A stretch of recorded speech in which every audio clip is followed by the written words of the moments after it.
मेरा नाम रवि जैन है। मैं इस बार यूपीएससी सिविल सर्विसेज एग्ज़ामिनेशन 2019 में 9 रैंक लेकर आया हूँ। मेरा ऑप्शनल साइकोलॉजी था। मैं देवघर झारखंड का रहने वाला हूँ और ये मेरा 4th अटेम्प्ट था।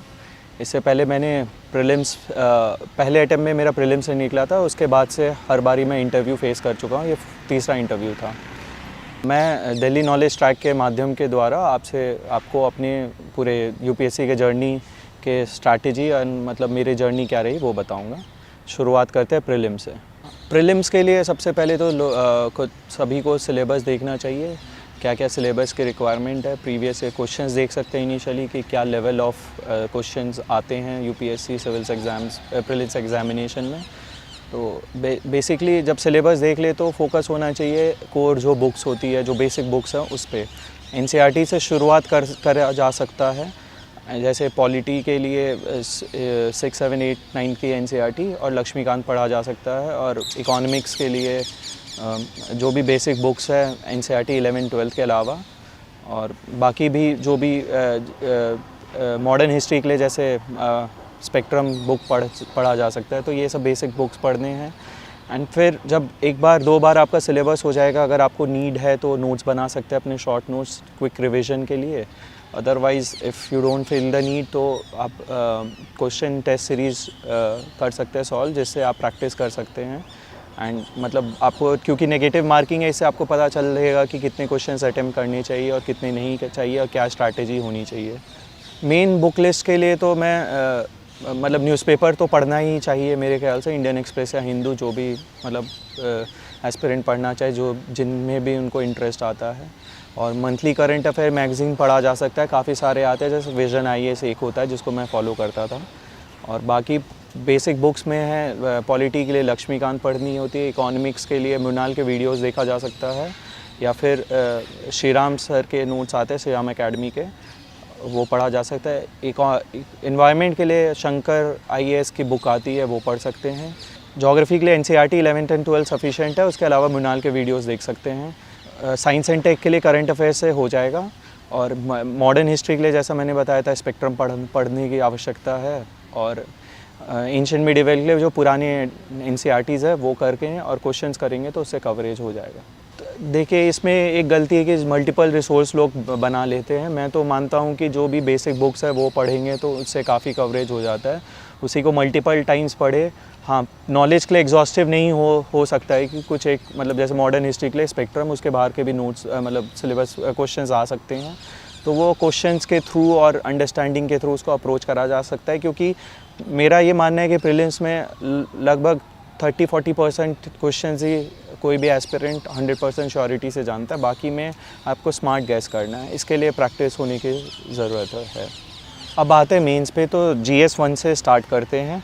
तो सबसे पहले आर्ट एंड कल्चर के लिए कंटेंट है, जो कि हम प्रीलिम्स के लिए भी पढ़ते हैं। नितिन सिंघानिया सर की बुक्स है, वो उससे कवरेज हो जाएगा। मतलब इतना इन डेप्थ नहीं पढ़ना है मेंस के लिए जितना प्री के लिए पढ़ते हैं। बट हाँ, हर एक टॉपिक के लिए कुछ बेसिक नोट्स और इंट्रोडक्शन कंक्लूजन बनाया जा सकता है। एंड बॉडी जो भी क्वेश्चन पूछा जाएगा यूपीएससी में वो आंसर में लिखा जा सकता है। उसके अलावा मॉडर्न हिस्ट्री के लिए तो स्पेक्ट्रम सफिशिएंट है। आंसर राइटिंग की प्रैक्टिस कर सकते हैं कोई भी टेस्ट सीरीज़ से, तो वो कवर हो जाएगा। फिर ज्योग्राफी की बात करेंगे तो जो हमने प्री के लिए प्रीलिम्स के लिए पढ़ा था वो सफिशिएंट है। उसके अलावा थोड़े से आंसर राइटिंग में फोकस रखना है तो उसको मल्टी डायमेंशनल रखना है, तो आंसर राइटिंग प्रैक्टिस से वो कवर हो जाएगा। और करंट अफेयर्स के भी चीज़ें उसमें डाले जा सकते हैं आंसर्स में।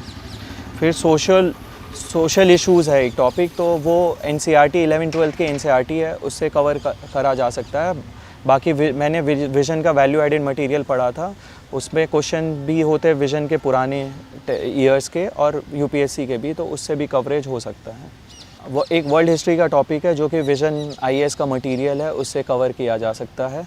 एंड क्वेश्चंस थोड़े से एब्सर्ड और वेग होते हैं उसमें, तो जितने भी नॉलेज है उसको अप्लाई करके उसको अप्रोच करा जा सकता है। हमारा एम ये होता है कि हमें कोई भी क्वेश्चन नहीं छोड़ना है, तो कुछ भी मतलब जो भी रेलेवेंट आपको पता है वो लिखना है। क्योंकि बाय एंड लार्ज सबका रीडिंग मटेरियल सेम होता है, तो कुछ क्वेश्चंस ऐसे होते हैं जो सभी को नहीं पता, तो उसमें यही होता है जो भी अपने उस समय इंटेलिजेंस का यूज़ करके उसको कैसे अप्रोच करेगा, उससे मतलब मार्क्स डिटरमाइन होता है।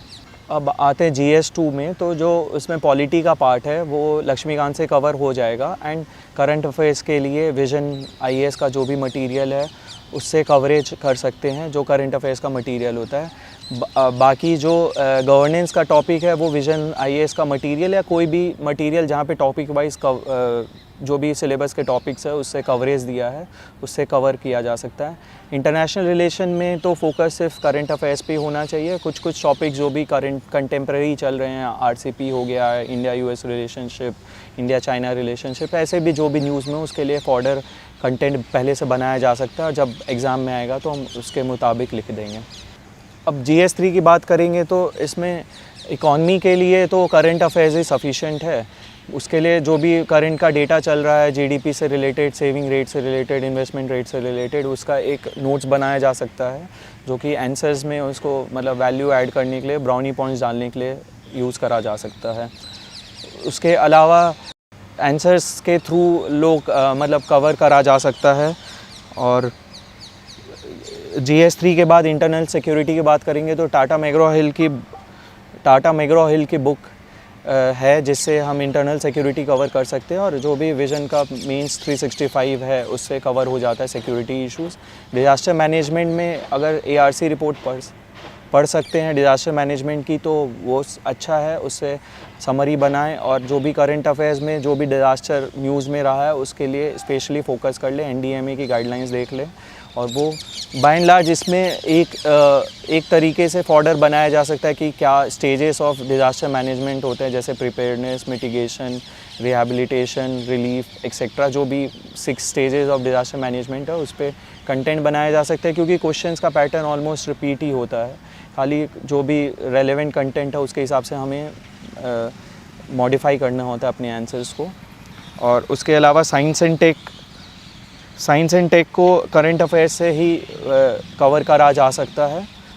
GS4 के लिए तो कोई भी बेसिक बुक पढ़ लेनी चाहिए और जितने भी टर्म्स दे रखे हैं UPSC के सिलेबस में उसके लिए उसके डेफिनेशंस याद करके या समझ के अपने वर्ड्स में लिख के प्रिपेयर करके रख लेना चाहिए। और बहुत सारे एग्जांपल्स फ्रॉम फ्रीडम फाइटर्स या फिर जो भी लीडर्स है, contemporary leaders, sports person, public figures, bureaucrat, इनके एग्जांपल्स बना लेने चाहिए और जो भी मतलब क्वेश्चन में पूछा है वो लिखें। क्योंकि एथिक्स में फोकस यही होना चाहिए कि जितने भी एग्जांपल्स लिखे उतना अच्छा है, उतने मार्क्स मेरे ख्याल से इम्प्रूव होंगे। अब बचता है एस्से का पार्ट। तो एस्से के लिए मैं तो नेक्स्ट IAS के मैम के वीडियोस होते थे वो मैं देखता था। उन्होंने मतलब कैसे एस्से को अप्रोच करा जाता है, स्पेशली फ़िलोसफिकल एस्सेस को कैसे कवरेज करा जाता है, उनके वीडियोस में देख के प्रैक्टिस करता था और उन एस्सेस के स्ट्रक्चर बना लेता था, कुछ एस्सेस लिख लेता था और अपने दोस्तों से या किसी से इवैल्यूएट करवा लेता था। बाकी मैंने अपनी डिटेल स्ट्रैटेजी अपने ब्लॉग पे लिख रखी है। काफ़ी दिनों से मैं इस पे वर्क कर रहा था, तो जितने भी मैंने नोट्स है वो स्कैन करके अपलोड कर दिया है। जो मेरा ब्लॉग है दैट इज़ ravijainupsc.wordpress.com। इस पे पूरी डिटेल स्ट्रैटेजी जो मैंने अभी कुछ 15 मिनट में वीडियो में बताया उसको डिटेल्ड वे में है, वहाँ पे लोग एस्पिरेंट्स जाके देख सकते हैं। अगर उनकी क्वेरी है तो वहाँ पे पोस्ट कर दे या मेरा ईमेल एड्रेस वहाँ पे मेंशन्ड है उस ब्लॉग पे, तो उस पर भी करें। मैं जब भी मुझे टाइम मिलेगा मैं उसको आंसर करने की कोशिश करूँगा। काफ़ी इंपॉर्टेंट चीज़ है जो UPSC प्रिपरेशन में है इज़ टाइम मैनेजमेंट। तो टाइम मैनेजमेंट के लिए तो यही करना चाहिए कि मैं ये मानता हूँ कि थोड़े दिन जैसे मंथली टारगेट सेट कर ले और उसको रिवर्स में प्लानिंग करे कि अगर से मंथली में मुझे GS1 ख़त्म करना है इस मंथ के एंड में, तो मैं उसको वीकली डिवाइड कर लूँगा कि इस वीक तक कितना होना चाहिए। और फिर वीक के प्लान आ जाए, जो भी कमिंग वीक में जो भी कंप्लीट करने का टारगेट है उसको डेली में बांट दूँगा और फिर मैं बैक उसको ट्रैक करता रहूँगा, जिससे जब तक मंथ एंड होगा तो मेरा से जो भी टारगेट है वो अचीव हो जाए। सिंस से मेरा 4th अटैम्प्ट था तो और पिछले 2 बार से मैं इंटरव्यू तक फेस कर रहा था, तो मुझे ये लग रहा था कि मेरी कुछ कमी में फंडामेंटल प्रिपरेशन में फंडामेंटल कमी रह गई है। उसके लिए मैं अपने दोस्तों से डिस्कस कर रहा था, जैसे साइकोलॉजी के लिए मेरे फ्रेंड अनुराग जैन जिनकी रैंक 24 आई थी लास्ट टाइम, उनसे मैंने डिस्कस करा था और उनसे मुझे रियलाइज़ हुआ था कि उसमें एग्जांपल्स लिखने हैं। GS में मैं अपने फ्रेंड्स के साथ, पीयर्स के साथ आंसर राइटिंग करता था और उनसे इवैल्यूएट करवाता था। तो जो भी इम्प्रूवमेंट की ज़रूरत थी, जैसे एग्जांपल्स लिखने, फैक्ट्स लिखना, स्ट्रक्चर को थोड़ा इम्प्रूव करना, उस पर फोकस रहा है मोर देन कंटेंट बनाने पे और नॉलेज गेन करने पे।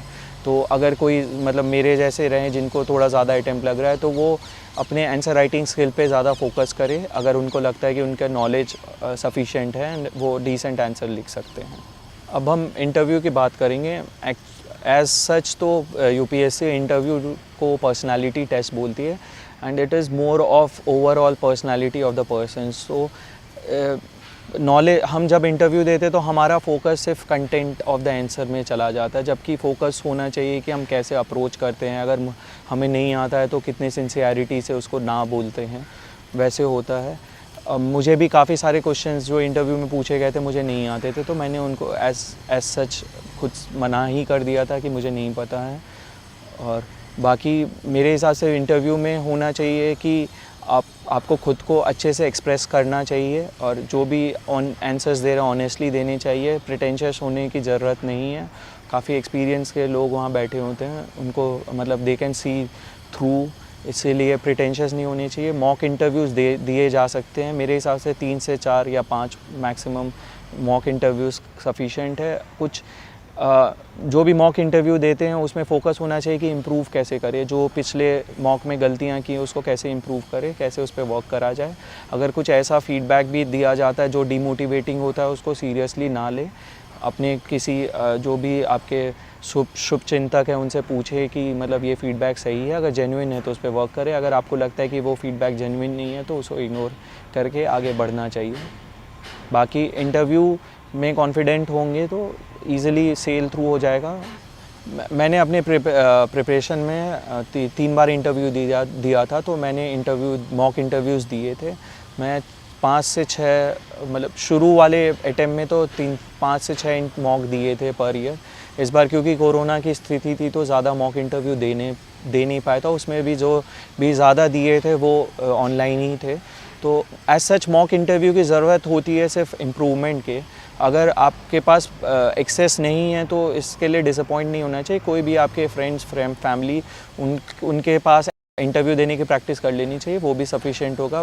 पढ़ाई के अलावा मेरे ख्याल से थोड़ा एक्स्ट्रा करिकुलर एक्टिविटी पे भी फोकस करना चाहिए। जो भी हॉबी है खुद की उसको थोड़ा सा परस्यू करे। अगर गिटार बजाना पसंद है तो गिटार बजा सकते हैं थोड़ी देर के लिए।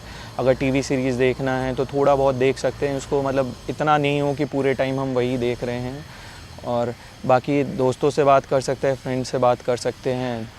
कुछ स्पोर्ट्स खेलने का शौक़ है तो वो भी थोड़ी देर के लिए खेल सकते हैं। अगर जिम करना है तो जिम कर सकते हैं। वॉकिंग या रनिंग पे जाना है तो वो भी करा जा सकता है। इससे क्या है कि मेंटल स्टेट भी अच्छा रहेगा, फिज़िकल स्टेट भी अच्छा रहेगा, जो कि काफ़ी ज़रूरत है इस एग्ज़ाम में फ़िटनेस मेंटेन करने की। कई बार सवाल पूछते हैं एस्पिरेंट्स कि सोशल मीडिया में कितना एक्टिव होना चाहिए। तो मैंने इनिशियल स्टेज पे अपने फेसबुक अकाउंट तो मैंने पहले यूपीएससी प्रिपरेशन से पहले डिलीट कर दिया था एंड व्हाट्सएप भी मैंने डीएक्टिवेट कर दिया था, क्योंकि मुझे लगता था मैं थोड़ा सा ज़्यादा टाइम वेस्ट करता हूँ। बट 1-2 साल बाद जब, क्योंकि मेरा 4th अटेम्प्ट था, 1-2 साल बाद मुझे लगा कि नहीं थोड़ा बहुत तो रखना चाहिए, तो मैं व्हाट्सएप यूज़ करता था। बाकी सोशल मीडिया में नहीं था, क्योंकि मुझे लगता था ये मेरे जो भी गोल है, पढ़ाई का जो भी टारगेट सेट कर रखा उससे डिस्ट्रैक्ट करता है मुझे। अगर मैं तो ये बोलूँगा कि डीएक्टिवेट करना चाहिए, नहीं करना चाहिए, पर्सनल चॉइस होनी चाहिए। बस ये देखना चाहिए कि सोशल मीडिया का इतना यूज़ ना हो कि आपके स्टडी के टाइम टेबल को वो डिस्ट्रैक्ट कर रहा हो। ये सेल्फ एसेस करना चाहिए, और आपको लगता है कि अगर सोशल मीडिया से आप डिस्ट्रैक्ट हो रहे हैं तो उसको डीएक्टिवेट या डिलीट कर देना चाहिए थोड़े दिन के लिए, जब तक आप तैयारी कर रहे हैं। कई बार ये भी सवाल पूछा जाता है कि एग्ज़ाम प्रिपरेशन के लिए कोचिंग की नेसेसिटी है कि नहीं। पर्सनली मैंने कोचिंग ली थी और मुझे रियलाइज़ हुआ था कि कोचिंग की नेसेसिटी नहीं है। कोचिंग बस हमें गाइड करता है और कुछ चीज़ों को ईज़िली ऑब्वियसली समझा देता है। बट आज के टाइम में ऑनलाइन रिसोर्सेज काफ़ी अवेलेबल हैं, तो कोचिंग की एज सच बहुत ज़्यादा ज़रूरत नहीं है।